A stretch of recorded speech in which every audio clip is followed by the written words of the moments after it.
Baie hartlik welkom ook aan ons aanlyn kykers by hierdie geleentheid vanoggend. In die afgelope week, Vrydag en Saterdag, het ons die Wêreldbiddag vir vroue gevier. En die mooi van hierdie jaar is dat die Wêreldbiddag vir vroue voorberei is deur Christen vroue op die Cook-eilande in die Stille Oseaan. So jy moet die prentjie verstaan van hulle wat op 'n eiland is in die middel van die oseaan. En hulle groet mekaar as hulle mekaar sien met die mooi woorde wat sê Kia Orana. So ek wil graag almal van julle hier in die kerk wat ek al reeds gegroet het, maar ook die by die huis vanoggend groet met die woorde Kia Orana. En dit beteken die volgende, nou sê ek weer, sien die eiland prentjie net. Hulle sê, mag jy lewe, mag jy goed lewe. Mag jy soos die son skyn. En dan sê hulle, mag jy met die golwe dans.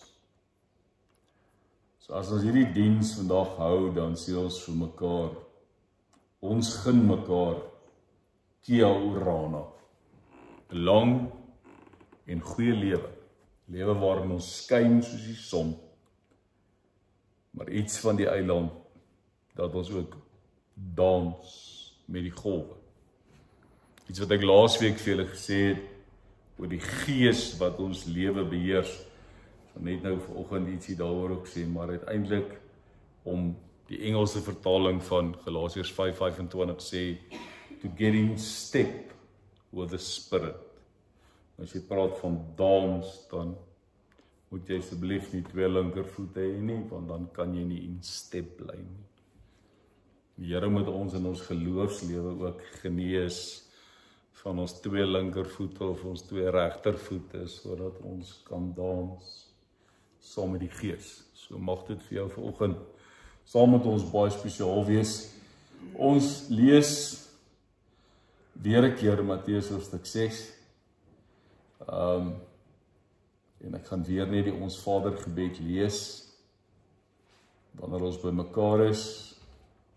Een van Jesus se disippels op 'n stadium gesê het, Here, maar al die ander leermeesters, al die ander rabbies leer hulle disippels bid. Hoe moet ons bid? Dan weet julle, ons praat nou meer as 'n maand lank oor wat sê Jesus daaroor. Dan gee hy die modelgebed in vers 9. Hy sê, so moet julle bid. Ons Vader wat in die hemel is, laat die naam geheilig word. Laat die koninkryk kom, laat die wil ook op die aarde geskied, net soos in die hemel. Gee ons vandag ons daaglikse brood en vergeef ons oortredings, soos ons ook die vergewe wat teen ons oortree.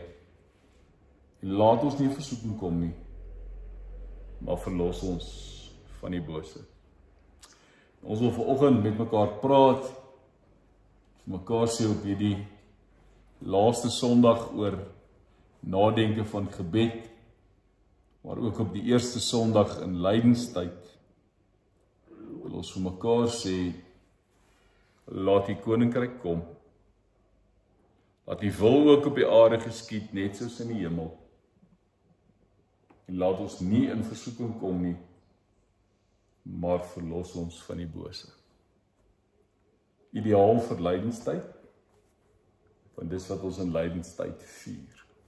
Kom ons nagmaal vier, want die Here het in Christus Jesus ons verlos van die bose. Ons kom vrymaak, ons kom nuut maak, maar hy besef, ons stryd is nie teen vlees en bloed nie, maar teen die bose magte in die lig. En daarom moet ons hom telkens vra vir versterking, om weerstand te bied teen die versoeking van die bose in ons lewe. Julle weet, ons praat lankal.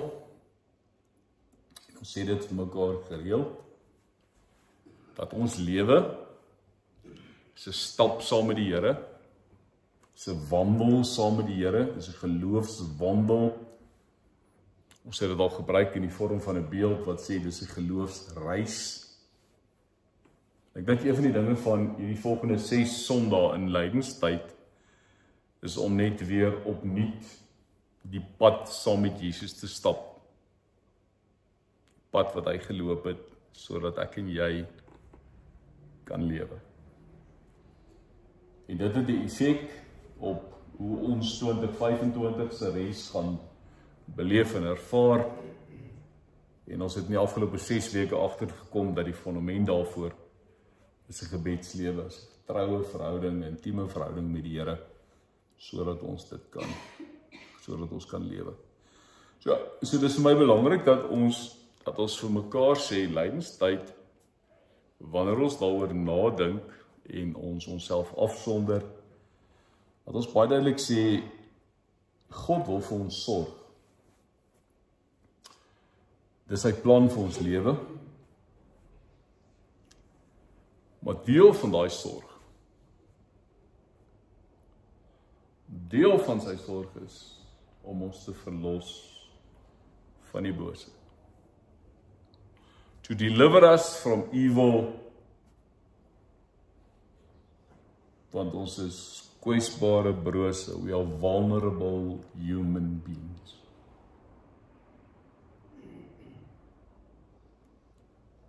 So kom ons op hierdie dag spesifiek sê, laat die koninkryk kom. Laat die wil ook op die aarde geskied soos in die hemel. Kom sê ons dit. Kom bid ons dit. Hoekom vra ons dit? Hoekom is dit deel van Jesus se modelgebed om te sê, thy kingdom come, thy will be done.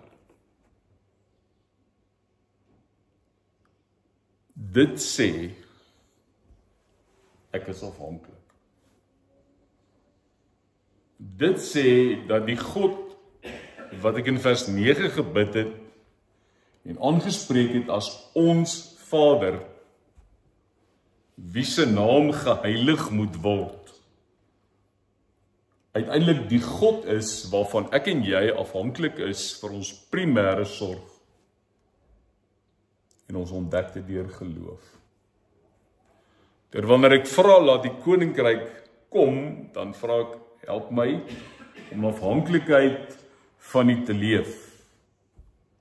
Laat U wil geskied, mag U wil rigting gee aan my lewe.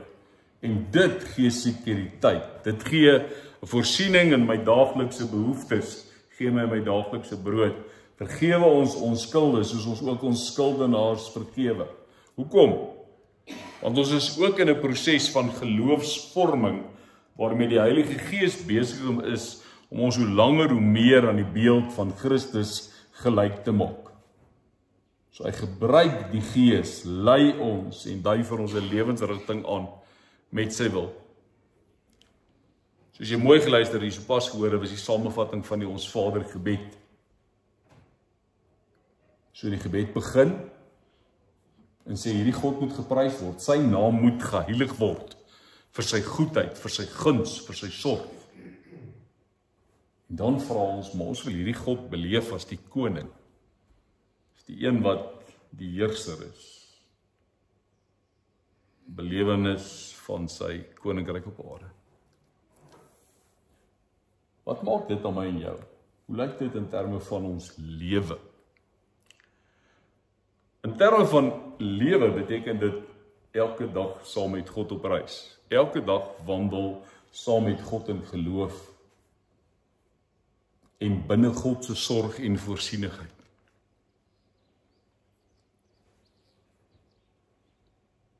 Tweede ding is 'n lewe van liefde.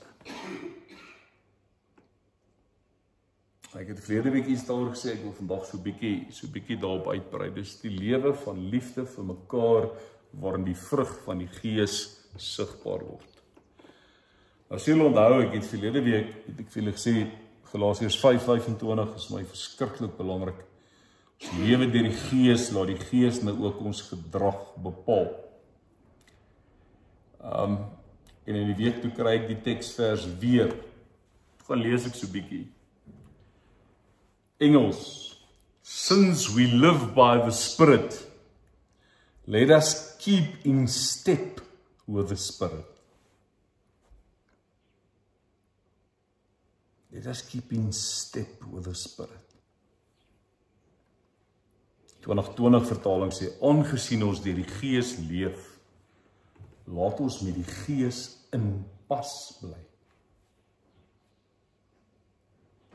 Nou, kom ons praat gou van in step en in pas. Ek het net gesien jy dans en jy's out of step. Om jy liewers 'n muurblommetjie gaan wees en gaan stil sit. Want dan maak jy chaos op die dansbaan. So wat gebeur? As die Here sê, ons moet in pas bly met hom. Ek gaan kyk, baie van julle ken die army, of julle weet ten minste soldate. Wat is die mooiste van 'n peloton soldaat? Is wanneer hulle in pas marcheer. Presies. Ongelyk. By in step. Hulle is in pas. Jy weet oombliklik. As iemand uit pas uit is. Jy sien dit oombliklik raak.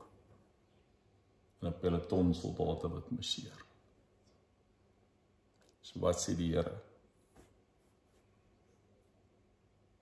Hulle sien dadelik as ons uitpas is met die Heilige Gees.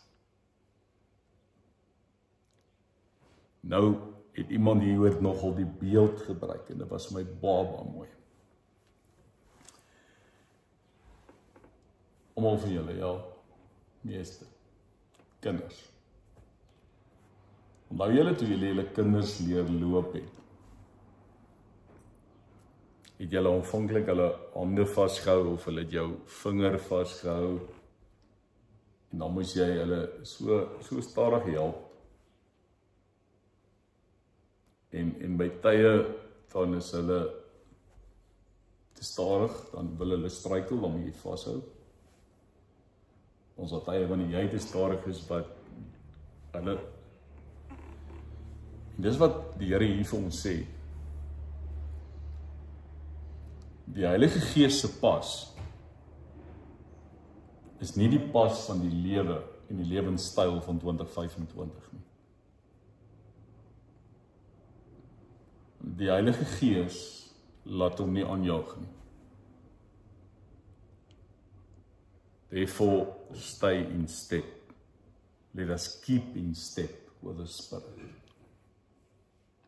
So hy gaan baie keer sê, bietjie vinniger. Hy gaan baie keer sê, stadiger. Baie keer sê, staan net stil. Ontspan net. Wees net rustig. Die van julle wat nie weermag was, weet wat het gebeur as ons uit pas uitgegaan het. Het jou hakom ons so of snaaks gekap en dan vat jy weer die ritme en dan gaan jy. Skielik is die peloton weer in pas en dan lyk dit pragtig. So daar's tye,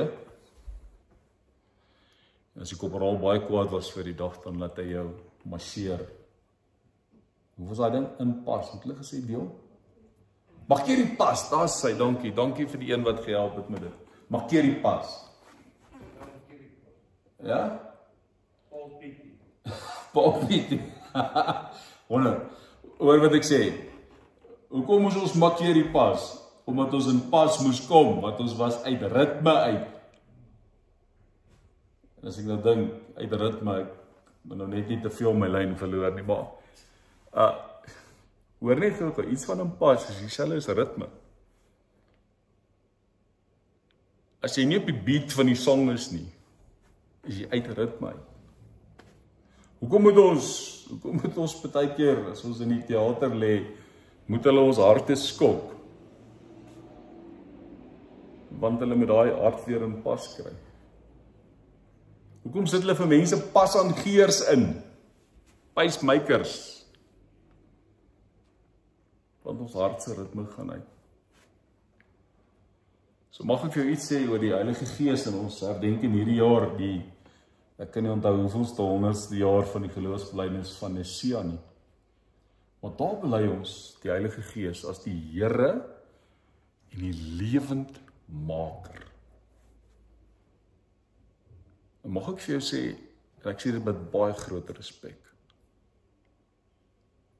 ons mag die Heilige Gees in ons lewe beleef as 'n pacemaker. En as jy enige iets snap van 'n pasangeer, hy hou nie net ritme nie.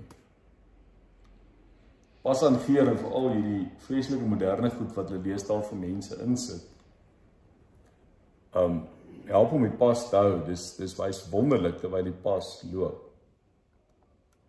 Omdat as die hart te stadig gaan, dan begin hy die hart waarsku.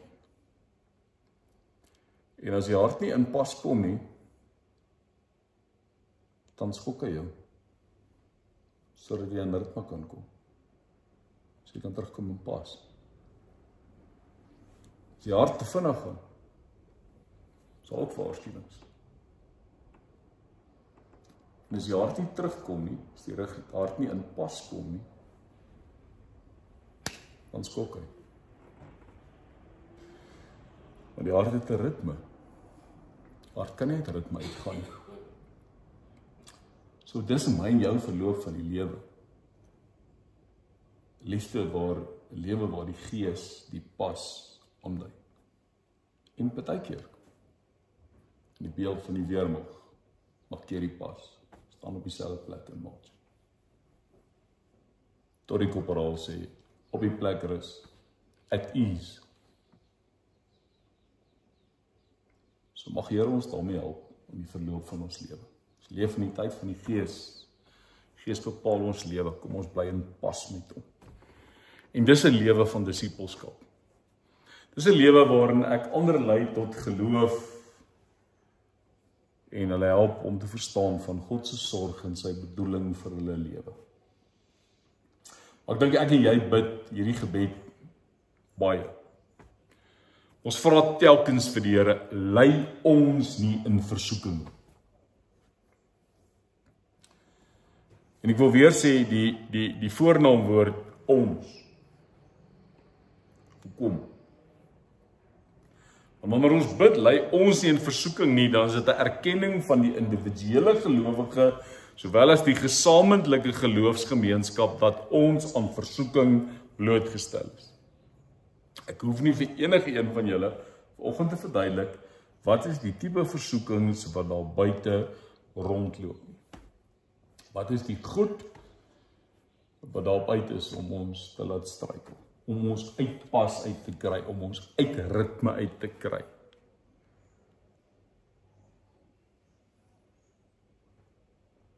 Ek wil 2 goed noem.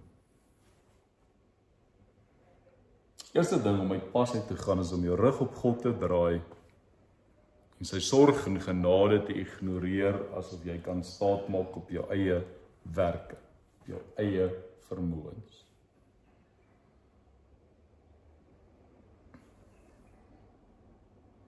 Ek weet wat ek nodig het, ek kan regkom, ek het niks van iemand nodig nie, ek is okay.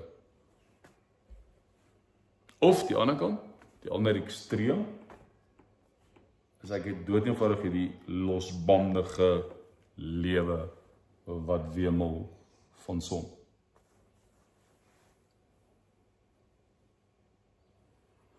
En is ongelukkig by ons nog 'n realiteit in terme van ons trots. Ons trots is vir ons 'n versoeking. Dis 'n manier van selferkenning waarna ons soek. En veral as ek hierdie ding in my kop het van ek kan self en ek het dan hierdie klomp goed bereik in die lewe, dan is dit die versoeking dat ek my rug op God en sy sorg en sy versorging en sy voorsiening draai. Aan die ander kant is dit, ek sê nie wees lui nie, maar as mense wat so oordrewe beheptheid het met passie, dat jou eintlik siek maak. Want al wat bestaan is om te presteer. Sal dit klomp goed ons sê en eintlik ongebalanseerd lewe om hierdie goed te kan bereik. So onthou dit. So opdat dit nie vir jou in versoeking lei. Nou weet ek ons is in 2025, dis 'n wêreld wat sê, you must be the best. Waar kom hierdie goed vandaan? Nou wil ek jou sê, as jy tyd het, gaan lees die boeke van Efesiërs en Galasiërs en Hebreërs, Petrus. Kom jy agter, die vroeë kerk het al daarmee gesukkel. Die vroeë kerk het gesukkel en gesê, die mense draai weg van die suiwer evangelie van genade na godsdiens van werk en rituele. Werkgeregtigheid. Ek maak staat op my eie vermoë, my eie insette, want ek het God nie nodig nie. En as God in my lewe 'n deel is, dan moet hy my beloon vir dit wat ek doen.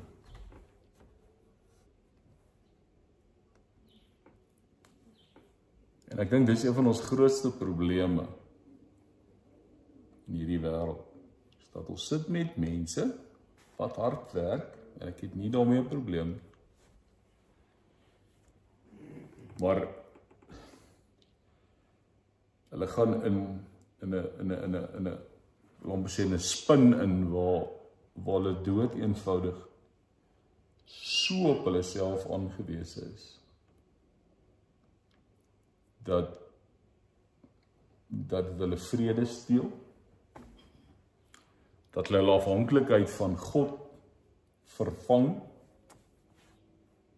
met 'n paar godsdienstige goedjies waarop hulle verskriklik trots is. Hulle tik 'n paar blokkies af en sê ek het dit bereik.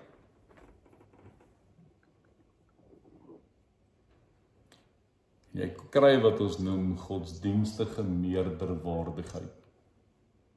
Plain Afrikaans, ek is 'n beter Christen as jy. Die Here waarskyn sê, lei ons nie in versoeking nie.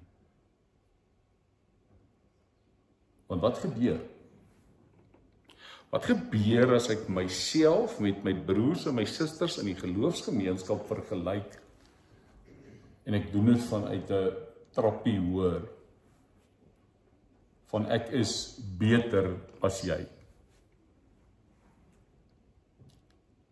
Dit beteken ek veroordeel mense. Dit beteken ek het nie deernis en medelee met mense wat struikel in die geloof en swaar kry nie. En mag die Here ons daarvan bewaar dat ons toegee aan hierdie versoeking. Want die sleg van trotse mense binne hierdie opset is arrogansie. Arrogansie van 'n sogenaamde meerdere kennis en standpunte. So daar's mense wat doodgewoon dink, sorry, jy's nie op my vlak nie. Jy verstaan nie goed nou nie heeltemal nie.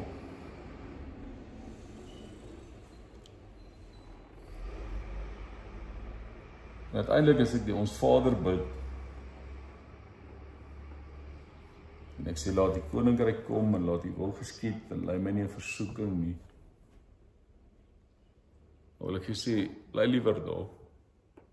Koester liewer jou genade van God en bely telkens jou afhanklikheid.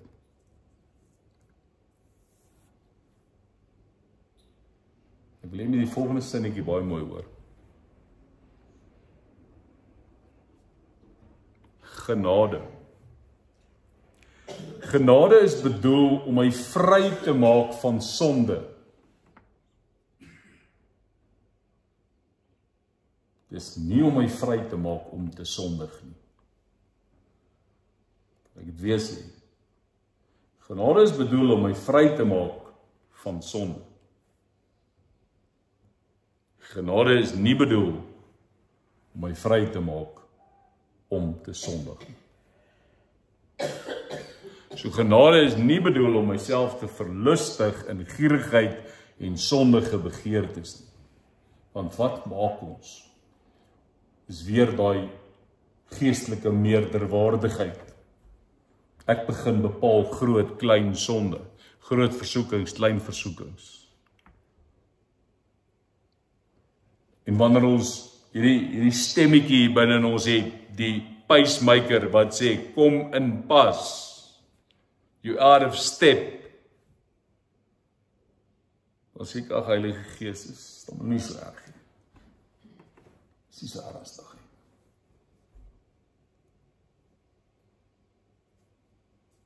Dan sê ek weer, pas aan gee, Here, die geneigtheid om sulke klein skokkies te gee, net te sê.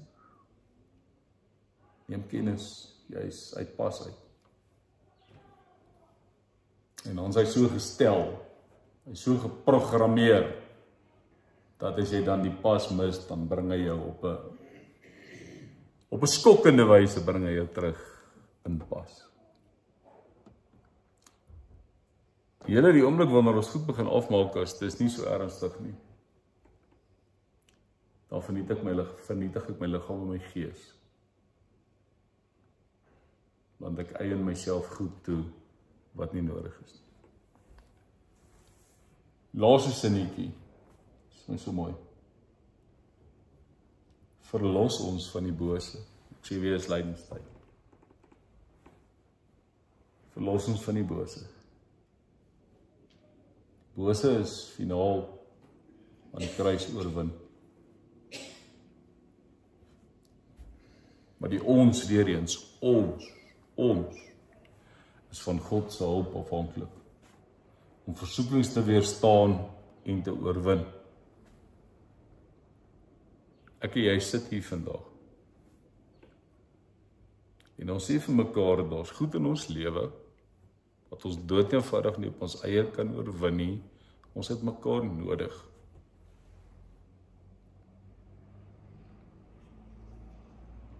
Klink weer soos 'n AA-vergadering wat sê, ek is Koos, ek het 'n drankprobleem. Klap almal aan. Ek is Sunny, ek het dwelmprobleme.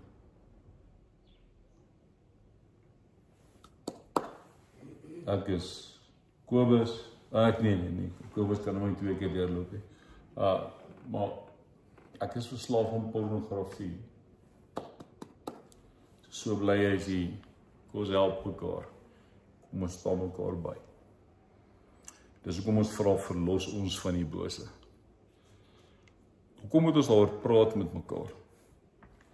Want dan ontdek ons is 9 uit 10 gevalle nie die enigste mens wat met so iets sukkel, wat hierdie uitdaging nodig het, of hulp het met hierdie uitdaging. So is belangrik dat ons gereeld met God praat oor die versoekings. Hoekom het ons mekaar nodig? Ek dink maar net aan die woorde, ek dink Jakobus wat sê, bely julle sondes eerlik teenoor mekaar, bid vir mekaar sodat julle gesond kan word. Die gebed van 'n gelowige het 'n kragtige uitwerking. Want as ons in versoeking verval, is ons eintlik siek. Of mekaar help. Die groot woord hier, ekskuus, ek gaan die Engels gebruik, is there needs to be accountability. Ek en jy moet teenoor die Afrikaans is verantwoordbaar. Anderwoorde, as ons vandag vir mekaar sê, ek het 'n probleem,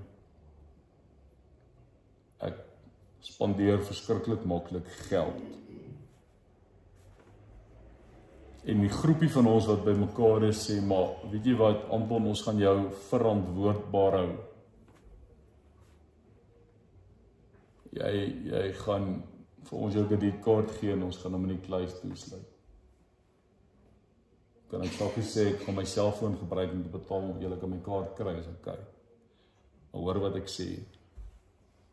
Hoor wat ek sê. Ons moet na mekaar kyk.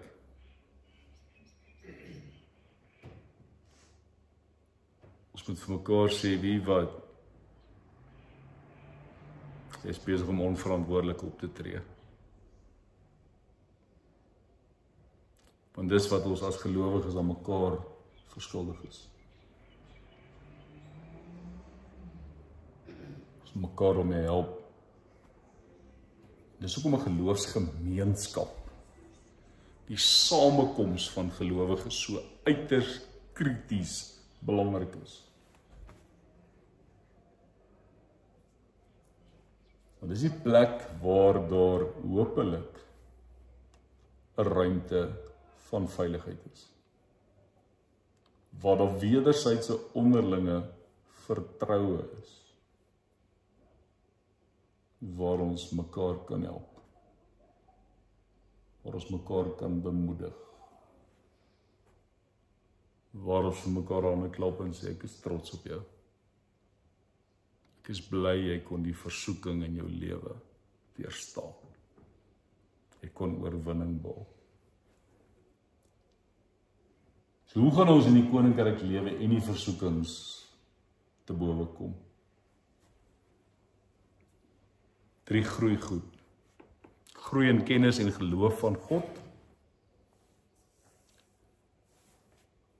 Dit was die afgelope weke ook vir mekaar gesê, erken jou behoeftes. Erken jou versoekings. Groei in 'n bewussyn daarvan, word al meer daarvan bewus en besef net, dit is nie goed vir jou nie. En dan is dit belangrik, groei saam in veilige ruimtes van vertroue, waar daar sagte harte en sagte hande is, waar jy met vrymoedigheid kan kom sê, ek is Anton. Ek gebruik my kredietkaart net te maklik. Kan dit erken, kan dit bely, en mense kan my help. Mense kan vir my bid. So as ons in hierdie lydingstyd ingaan, is dit vir my 'n baie goeie tyd om oor hierdie goed na te dink. Laat die naam geheilig word, laat die koninkryk kom, laat die wil geskied. Lei ons nie in versoeking nie, maar verlos ons van die bose. En dan die versie wat nou nie hier staan nie, maar wat in 'n ander teks aangehaal word, want dan oor die koninkryk en die krag en die heerlikheid tot in ewigheid. Amen. Dit is baie belangrik, want ons het tyd om te gaan dink. Ons het tyd om te gaan nadink oor, wat is hierdie versoekings? Wat is hierdie klippe in my kerkskoen wat my skoene ongemaklik maak? Dit is die goed wat maak dat ek in die lewe swaar kry. Dat ek uiteindelik sê, ek moet daarvan ontslae raak. Steel my vrede, steel my vreugde, steel my groei. Kom ons help mekaar. Kom ons weer tyd en dan raak jy so 'n bietjie stil.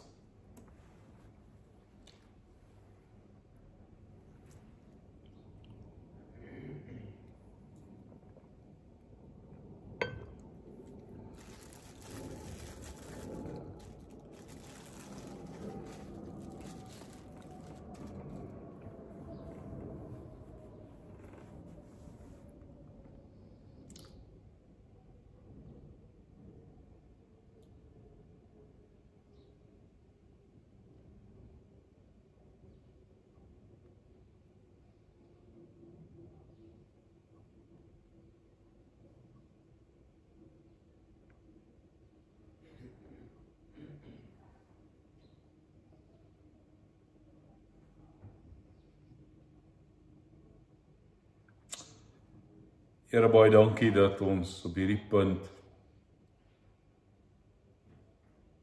eintlik kan sê en erken en bely. Daar's goed waar ons vandag skuldig staan voor U. Vir U wat ons Vader is, wat regeer. Ek is nederig in my hart. My siel is by tye verward. En ek besef vandag, my lewe is vuil voor die troon. Daarom bid ek, o Heer, vergewe my. Heer, kom maak my vry van die sondelas. En kom na my om dit skoon te was. En as ek nou die brood en die wyn neem, dan is dit tekens van die rykdom en die seën. U kom in my in. U maak my vry. En die oorsaak is die Gees wat in my bly. Amen. Geliefdes, as ons bymekaar is vanoggend en ons neem die brood en ons breek dit, dan wil ek dit vir jou gee en sê, neem dit, eet dit. Dink daaraan en glo dat die Here se liggaam gebreek is tot volkomme vergifnis van julle elkeen se sonde. Dieselfde geld vir die wyn. Die beker van danksegging is die gemeenskap met die bloed van die Here Jesus Christus. Neem dit vanoggend, drink daaruit en glo, en dat jy skoon gewas is van jou sonde, dat jy bevry is, en dat jy kan lewe as 'n verloste kind van God. Ons gaan ons aanlyn kykers groet tot volgende week, net terwille van die kennisname. Ons het Woensdag die 12de Maart, 10:00, het ons bestuursraadsvergadering in die konsistorie. Net sodat almal daarvan ook kennis neem. Ons groet ons aanlyn kykers, mooi dag, tot volgende week, totsiens.